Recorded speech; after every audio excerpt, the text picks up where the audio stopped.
Catching the playback, Black Horseman here. Today's topic, I want to talk about the little big bro or the big little bro having to fight for the little big bro. I don't know who started this trend, but the person that comes to mind first is Floyd Mayweather. I remember there was a situation where his mandatory at the time, his name was Keith Thurman. Keith wanted the opportunity to fight for not only a world title, but fight the face of boxing, Floyd Mayweather, who at the time was at the top of the sport, top of the welterweight division. And Keith, with the cornrows, he was on the hot streak, man. He was knocking shit out and really making his mark on the PBC side. Then it came an opportunity for him to fight the champ, and Floyd Mayweather. What's up, Martin? Shout out to my homie Martin in the chat. What's cracking with it? The opportunity arose when Keith was getting ready to get his opportunity, or it looked like he was getting ready to get his opportunity with the face of boxing, Floyd Mayweather. But the slick, elusive Floyd pulled a fast move and pulled up little bro out of nowhere. And little bro at the time was Errol Spence. Do y'all remember that? Chief Keith Thurman was calling out Floyd. He was right in position to fight him. He had every right to call out Floyd. And Floyd said, "Fight little bro.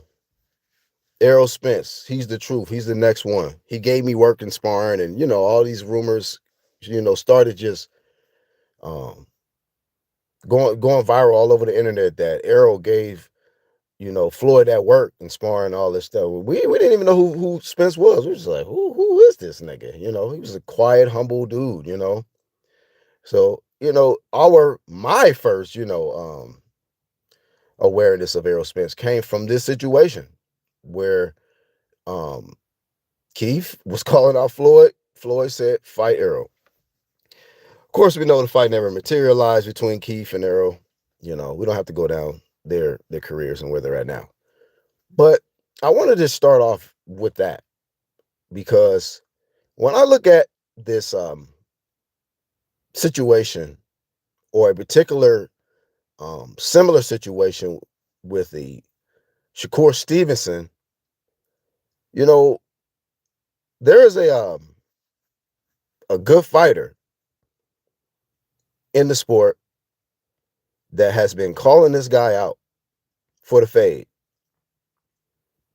He's been calling Devin Haney has been calling out Shakur Stevenson for the fade.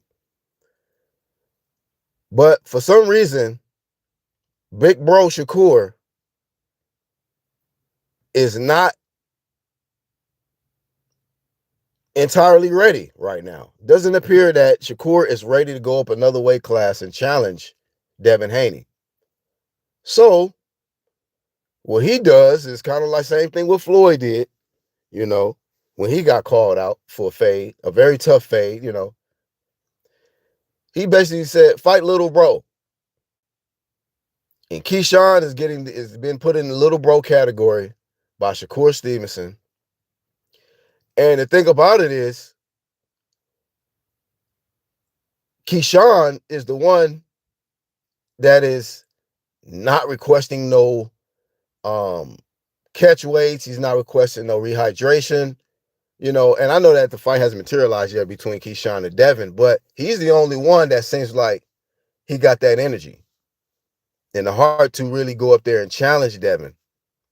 Because we know a lot of people have been avoiding, swerving this guy, Devin Haney. So Keyshawn, little bro, got the heart to go up. But Shakur, I call him unsure Shakur,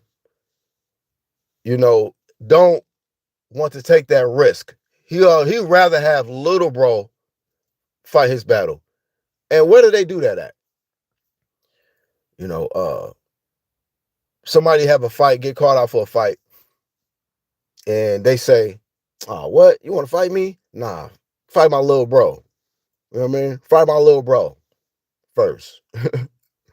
I'd be damned if I throw my little bro in there to throw hands for me when somebody got smoked with me. That's how I look at it. I don't like it. I don't like it. I respect Keyshawn for being the dog and wanting to get in there, but Shakur, to me, is acting like he's on a Floyd Mayweather level, to where he can dictate, pick and choose, request catch weights, have these rehydrations and shit.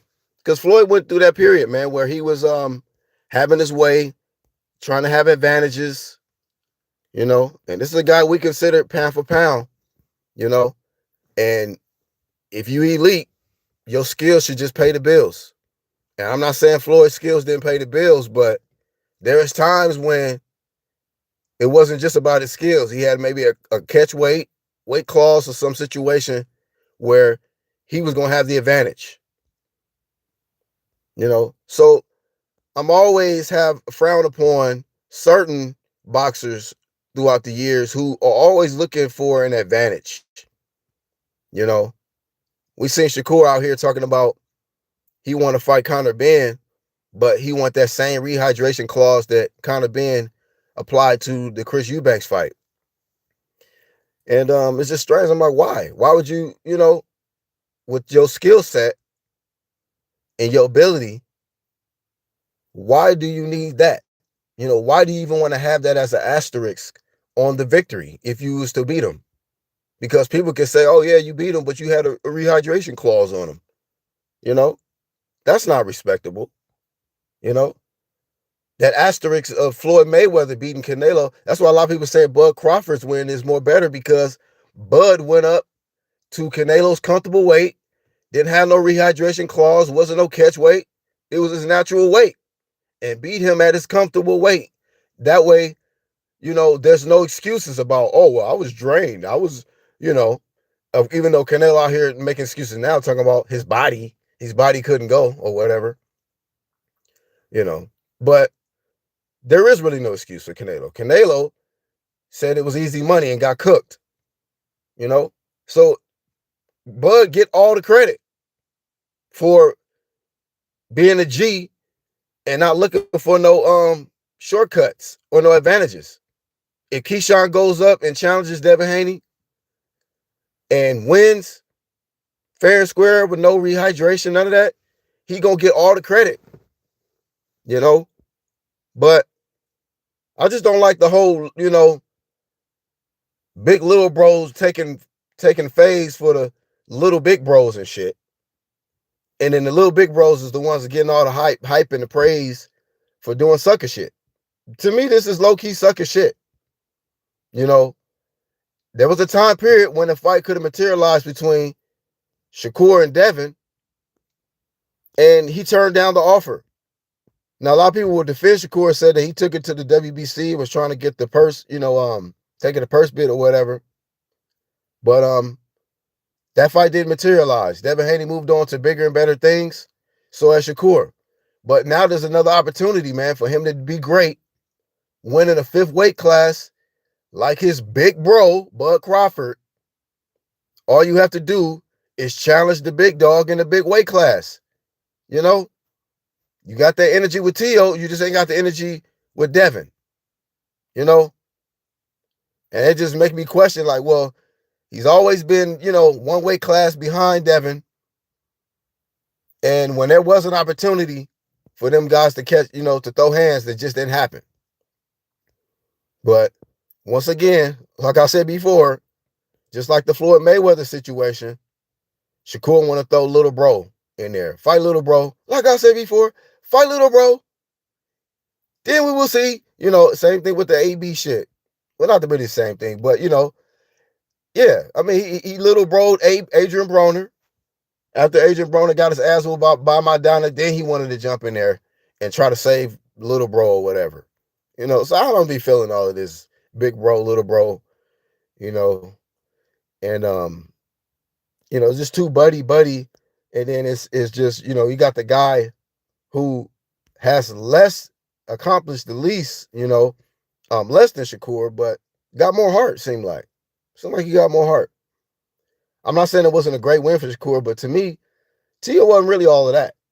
Just being real, Tio wasn't all that to me.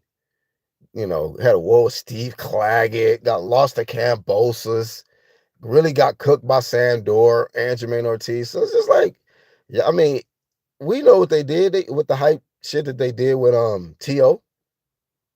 But that's cool. You beat T.O. But he ain't never beat Devin Haney. Matter of fact, he was swerving Devin Haney just like a lot of other fighters have been swerving. And it seems like the swervature has continued. And Shakur, he's in a very, very convenient spot to kind of get away with certain things at this point. Decline certain fights or try to act like he the A side, whatever. That's cool, but only thing it does is makes me respect Keyshawn, because Keyshawn is a hell of a fighter. And I just don't like he kind of living under the shadow of Shakur. He's very, very complimentary to Shakur. Shakur this, Shakur that.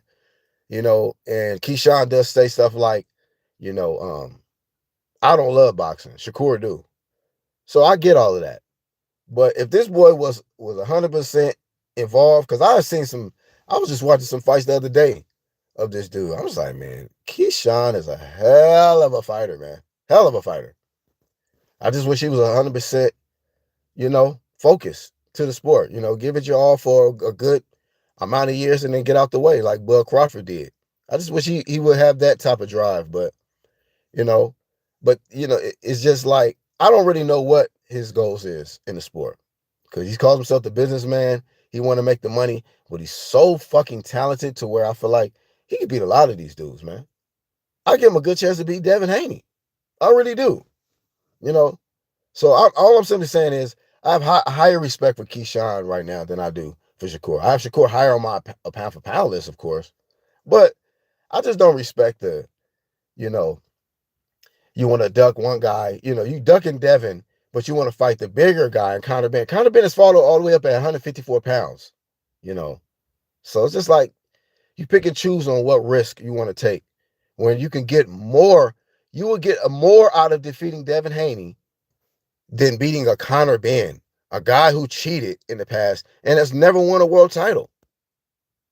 I just don't get it with this guy Shakur. Like, it goes from flip-flops.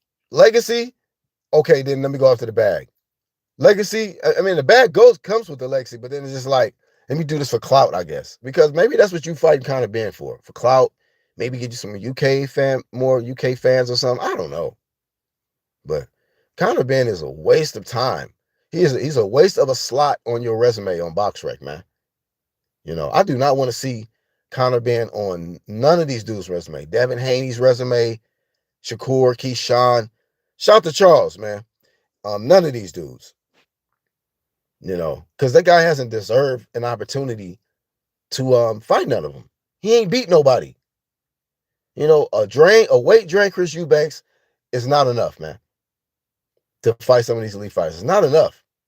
And the WBC just keep giving favor to underachievers, man. That's why they need to be out of boxing. Because they have him next in line to fight the winner out of Ryan and Mario Barrios, if I'm not mistaken. So, yeah, WBC strikes again. But yeah, all I'm simply saying is that I've noticed that this whole little bro syndrome taking place in boxing, with these guys that, crown themselves as big bros and they're using little bros to fight, fight the fights for them. I don't like that shit. I flame Floyd when he ducked Keith, man. People don't like when I say that, but yeah, Floyd ducked Keith, man.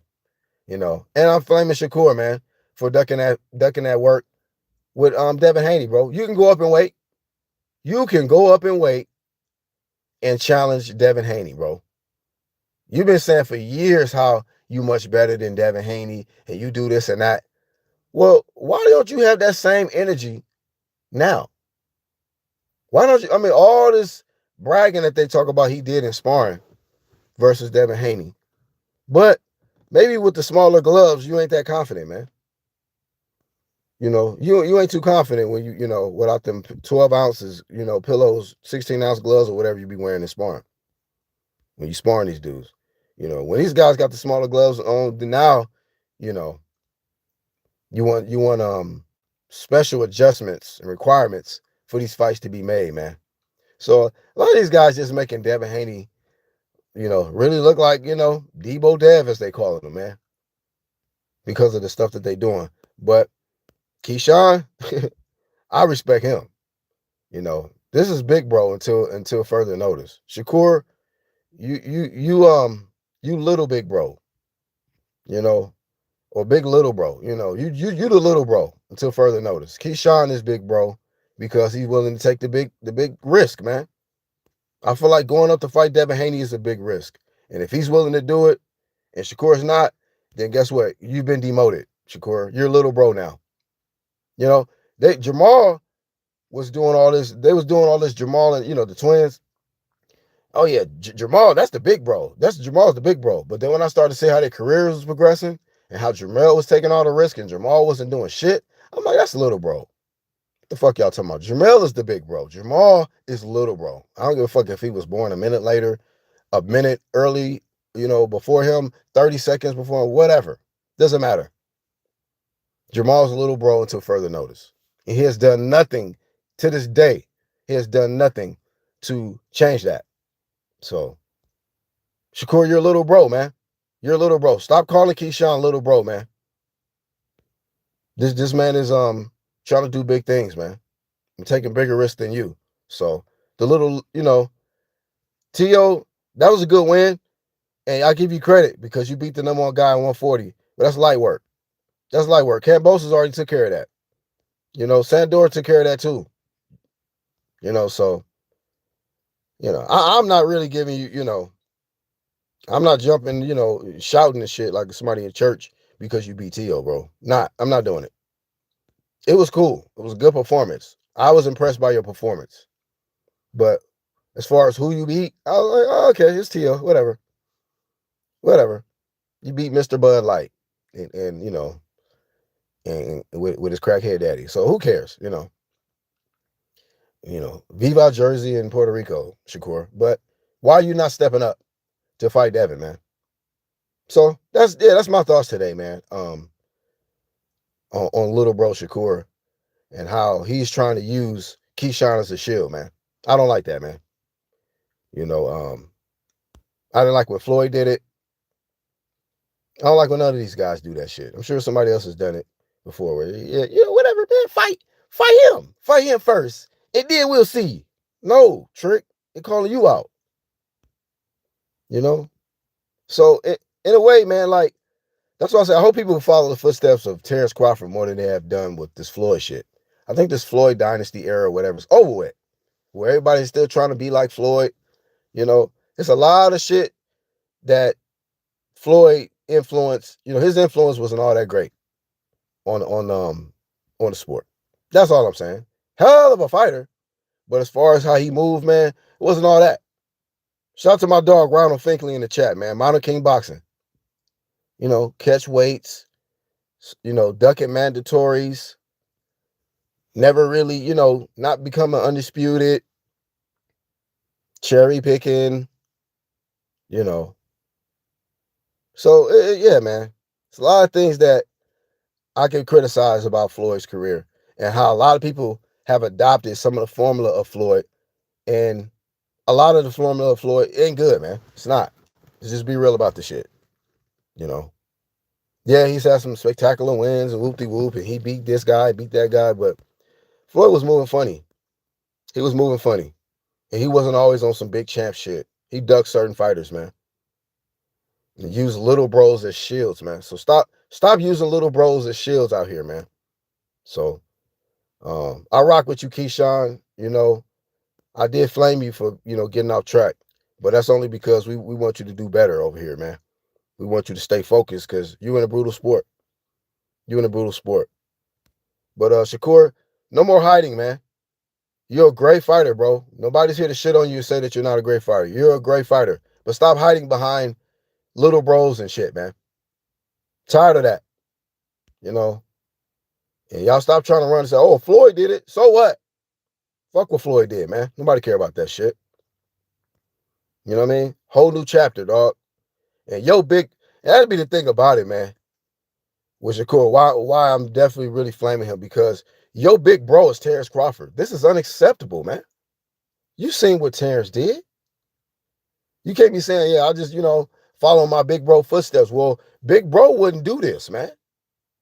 I have never seen big bro Terrence Crawford tell one of his ops, all right, beat him first. Fight him first. Use a little bro as a shield. No, man, no. So, yeah, that's my thoughts, man. Really get on Bud Crawford level if you're trying to follow in his footsteps. Really do it all the way. Don't request catch weights, rehydration clauses, and little bros as shields, man. That ain't big champ shit. That's little champ shit. So with that much being said, shout out to little bro Shakur, man. Yeah, stay in your place, man. Stay in your place. Figure out what your next move is. If it's at 140, go ahead and unify, man. It's work. It's a lot of work at 140. You already, decided to move on from the WBC at 135. So I don't know if he was really swerving to Shaky Foster or, they was corrupt. They was trying to get bread out of you. But, you knew that was Shaky Foster. Mandatory was right there as well. So I ain't really see your energy about Shaky Foster. I'm not seeing the energy about Devin Haney. I don't know what his energy is for at this point. But I'll tell you this, man. But I will tell you this, man. Keyshawn seems like he has more heart than you, bro, at this very, very moment. And it looks like you're trying to move kind of delicately. And hopefully Andre Ward and Bud Crawford get on your ass, man. And say, look, man, Shakur, you talented, bro. Step up. If you want to, really solidify yourself as the face of boxing, you need to win like a Devin Haney, bro. That'll really solidify it. But yeah, that's really all I got for this one, man. I got to get my day started. I appreciate y'all that pulled up for this one. We on to the next, man. Shout out to the play.